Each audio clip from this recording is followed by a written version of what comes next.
When musicians come to me saying that they're having trouble getting themselves to do their most important work, the first thing we talk about is having a morning routine. To illustrate this, let me tell you a story. This happened many years ago when I was just starting out wanting to write what would become the first edition of my book, Beyond Talent. I had a contract with Oxford University Press, and they'd given me a year to deliver the completed manuscript. And I thought that would give me plenty of time. I was clueless about how long it would actually take. And at the time, I had a very busy day job at New England Conservatory running the Career Center there. I imagined I'd do my job during the day and go home and do an hour or two of writing, and then I'd have all weekend. Well, I soon learned that plan was a joke because I came home Monday through Friday exhausted. I'd have dinner and then half the time I would just crash. I didn't have the bandwidth to focus the way I needed to. And after a full day of worrying about everybody else's needs, I was too depleted. Even weekends were packed with errands and catching up with friends, so writing still wasn't happening.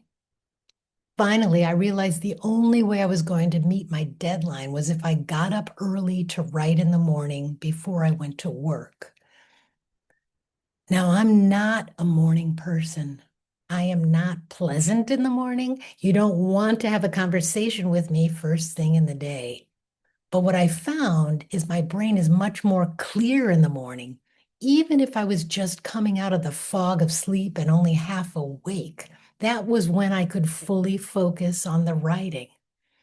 What I learned was that this precious post-sleep time is actually golden for creative thinking because we have a greater access to our unconscious. The early morning sessions made finishing the book possible. I got myself to get up at 5 a.m. I'd write for an hour and a half, and then I'd take a walk with my friend Flory. After that, I'd get cleaned up, eat, and leave for work. And here's the amazing thing. Even though it was unpleasant, even though I had to go to bed early every night in order to get up early enough to do this, I still found that after I did my morning writing and took that walk, that this routine left me feeling ready to tackle the rest of the day. It actually made the rest of the day feel easy because I had invested in my own creative work first.